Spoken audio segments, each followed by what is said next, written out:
건강 클릭 시간입니다. 요즘 바깥 활동하기 참 좋은 계절이죠. 네. 좀 더위가 일찍 찾아온 듯한 이런 느낌은 드는데요. 아침, 저녁, 그리고 주말 이용해서 운동하시는 분들 정말 주변에 많으시더라고요. 맞습니다. 이제 네. 주말 아침 같은 경우 보면 학교에서 조기 축구 하시는 분들을 많이 볼 수 있는데요. 네. 특히나 축구는 남성적이고 또 되게 멋있는 스포츠잖아요. 네. 그만큼 부상의 위험도 또 높다고 합니다. 그래요. 그래서 오늘은요, 축구를 하다가 발생할 수 있는 축구 손상에 대해서 좀 알아보겠습니다. 병원 정형외과 전문의 변재용 원장 나오셨는데요. 안녕하십니까? 안녕하세요. 안녕하세요. 축구하다가 이제 다쳤다고 하시는 분들 주위에서 많이 뵙게 되는데, 네. 이런 분들이 공통적으로 하는 얘기가 있습니다. 전방 십자인대 파열, 이런 얘기를 많이 하거든요. 네. 전방 십자인대가 어느 부위입니까? 무릎에는 크게 4개의 인대가 있거든요. 예. 무릎 안쪽하고 바깥쪽에 인대가 있고요. 관절 안에 이제 십자인대가 있게 되는데 앞쪽에 있는 것을 우리가 전방 십자인대라고 하고요. 네. 뒤쪽에 있는 걸 후방 십자인대라고 하는데 전방 십자인대는 그림에 보시는 바와 같이 이쪽 앞쪽에 있어서 무릎이 앞쪽으로 밀리는 거를 잡아주는 그런 역할을 하는 것이 그 전방 십자인대가 되는데 네. 이것이 파열이 되게 되면은 동영상에서 보는 바와 같이 이렇게 뼈 부착부에서 떨어져서 이렇게 너덜거리게 되거든요. 그럼 그 관절을 잡아주는 그런 그 기능이 없어지게 되겠죠. 그러니까 보면 축구하다가 네. 이제 파열된 분들 이야기를 많이 듣는데 도대체 어떻게 해야지 이 십자인대가 손상이 되는 건가요? 어떤 상황에서? 축구를 하다 보면 대부분 상지보다는 하지의 손상이 많거든요. 예. 그렇죠, 특히 네. 발목보다는 무릎의 손상이 더 많은데 천연 잔디 구장에서는 오히려 손상이 좀 덜하겠지만 그런 여건은 사실 없지 않습니까? 많지 않죠. 대부분 네. 많이 취미 생활을 부족하죠. 하는 경우에는 네. 그래서 상대적으로 인조 잔디나 아니면 실내 축구 같은 경우에 오히려 손상이 더 많다고 하는데 예. 특히 앞서 말씀드린 바와 같이 전방 십자인대 손상이 심한데 상대편하고 이렇게 부딪혀서 다치는 경우도 있지만은 그거 말고도 혼자 이렇게 점프를 해서 착지하다가 무릎이 꺾인다든지 아니면 갑자기 뛰어가다가 방향을 전환하거나 전환하거나 급정거할 때 무릎이 이렇게 꺾이면서 대부분 십자인대 손상이 많이 옵니다. 네. 저도 이게 축구를 좋아해서 그 얘기를 들어보면 전방 십자인대가 파열될 때 뚝 소리가 난다는 얘기가 있더라고요. 맞나요? 예. 대부분 인대 파열이 되게 되면은 내가 환자가 이제 끊어진 것을 느끼거나 뚝 하는 소리 대부분 듣게 되는데 네. 그렇게 되면 안에 이제 인대가 파열이 되면서 피가 차겠죠. 네. 그렇게 되면 많이 붓고 아프고 그러는데 이때 이제 병원에 오시게 되면 주사기로 직접 뽑아보게 되면 피가 나오는 걸 확인할 수가 있고요. 예. 그거 이외에도 여러 가지 이제 진단 방법들이 있는데 그림에서 보시는 바와 같이 네. 일반 엑스레이로는 알 수가 없고요. 텔로스 부하 검사라고 하는 그 인대가 밀리는 정도를 보는 특수한 엑스레이 촬영 방법이 있거든요. 텔로스 부하 검사나 아니면 중간에 있는 MRI 검사나 아니면 직접 그 관절경 카메라를 넣어서 진단하는 그런 방법들을 통해서 인대가 파열이 됐는지 여부를 확인할 수가 있습니다. 네. 네. 축구 운동 이제 호주머니 리포터도 많이 네. 해보셨으니까 아시겠지만 이게 이제 스피드도 필요하고 예, 순간순간 방향 전환도 많이 돼야 됩니다. 예, 예. 그러다 보니까 이제 몸에 무리가 따르는 경우도 많은데 그러면 이제 전방 십자인대가 파열이 되면 이건 어떤 방법으로 치료를 하게 되는 건가요? 십자인대 파열이 됐다면은 원칙적으로는 수술을 해야 됩니다.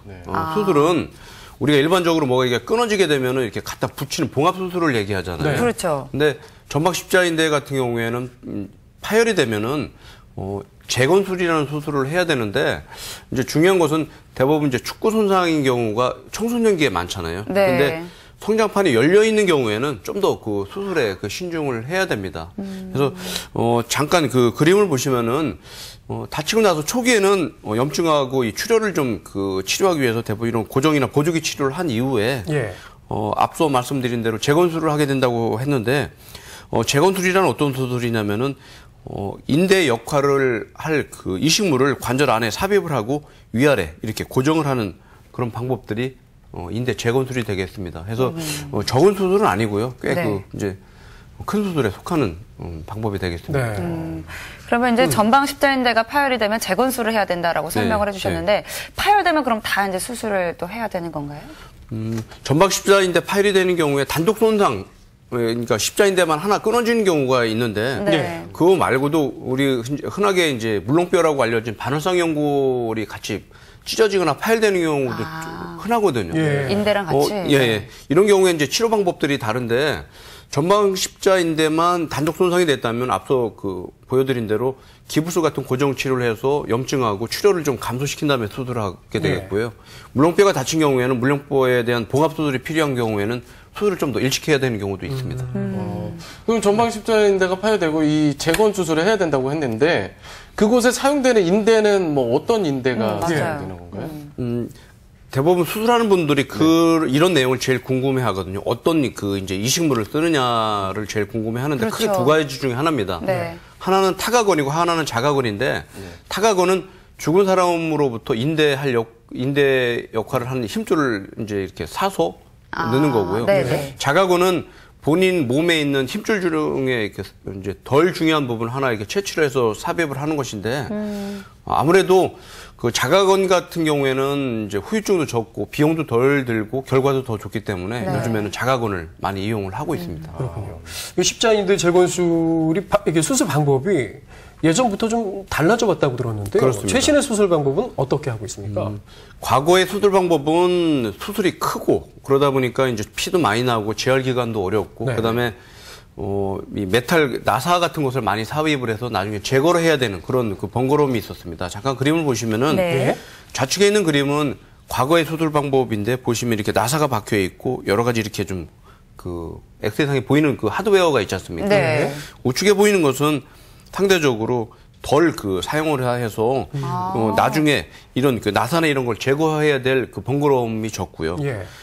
과거에 수술했던 방법들은 잔존 인대를 다 제거하고 인대를 만들어 주다 보니까 터널도 굵게 뚫고 그러다 보니까 피도 많이 나오고 그 뼈에 대한 손상도 많고 해서 치료 기간도 길고 나중에 후유증이 생길 수 있는 그런 어려움이 있었거든요. 예. 이것은 이제 과거에 시행했던 수술 방법인데 상당히 수술 내용도 크고 시간도 오래 걸리고 치료 기간도 이제 긴 그런 방법이 되는데 지금 보시면은 잔존 인대를 다 제거하고 저렇게 이제 수술하는 방법이었다면은 네.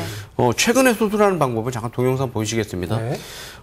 인대가 파열이 되어 있다면은 잔존 인대를 최대한 유지를 해서 그 인대와 인대 사이에 그 보강적으로 인대를 삽입을 해서 출혈도 적고 회복도 빠른 그래서 결과도 더 좋은 수술 방법들을 요즘에 많이 시행을 하고 있습니다. 네, 확실히 이제 조금 더 나은 방법인 것 같다는 네. 생각이 들어요. 네. 그런데 이제 이렇게 수술을 한 다음에 이제 재활 치료도 굉장히 중요할 것 같거든요. 예, 예, 그렇습니다. 재활 치료는 어떻게 이루어지나요?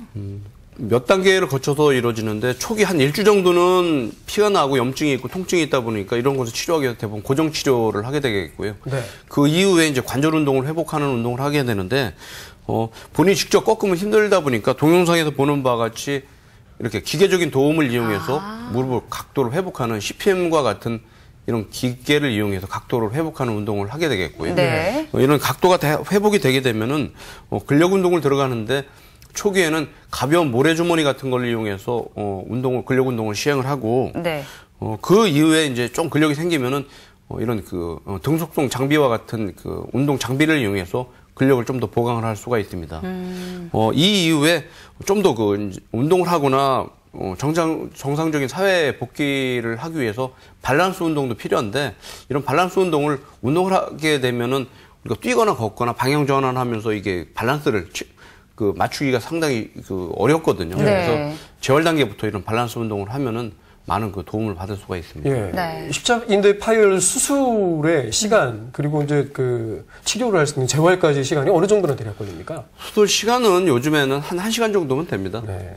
아무래도 그 기술이나 여러 가지 이제 그 수술 방법들이 개발이 많이 좋아져서 수술적인 그 부담은 없으신데 네. 아무래도 재활을 하다 보면 근력도 만들어야 되고 앞서 보여드린 대로 밸런스 기능도 좋아지고 그래야 되기 때문에 보통 뭐 짧게는 한 2달, 길게는 한 3개월 정도 꾸준한 재활이 사실 필요합니다. 예.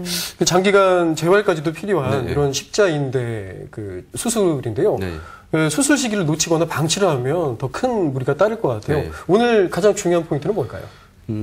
이런 레저나 스포츠 생활을 하다가 십자인대 수술을 하는 분들의 가장 큰 질문이 하나가 뭐냐면 내가 나중에 수술하고 나서 정상적인 축구를 할 수 있는가, 그렇죠. 네. 운동을 할 수 있는 건데 네. 답은 가능하다는 것입니다. 네. 가능한데 가장 이제 그런 내가 원하는 운동을 복귀하기 위해서는 예. 다쳤을 때 바로 정확한 진단을 해서 병이 심해지기 전에 주위에 다른 그 조직들이 손상이 되기 전에 치료를 하는 것이 중요하고요. 네. 정확한 진단을 하기 위해서는 MRI 같은 검사나 텔로스 부하 검사 같은 정밀한 그 검사를 한 이후에 수술이 필요하다 하면 특히 성인의 경우에는 전방십자인대 재건술이 좋은 하나의 치료 방법이 될 수가 있거든요. 그래서 네. 전문 병원을 찾으셔서 상의해서 수술적인 방법을 고려하는 것이 후유증이 없이 좋게 그 결과도 얻을 수 있는 그런 방법이라고 생각이 듭니다. 예, 네. 잘 알겠습니다. 네, 오늘은 정형외과 전문의 변재용 원장과 함께 축구 손상에 대해서 알아봤습니다. 원장님 오늘 말씀 감사합니다. 고맙습니다. 네.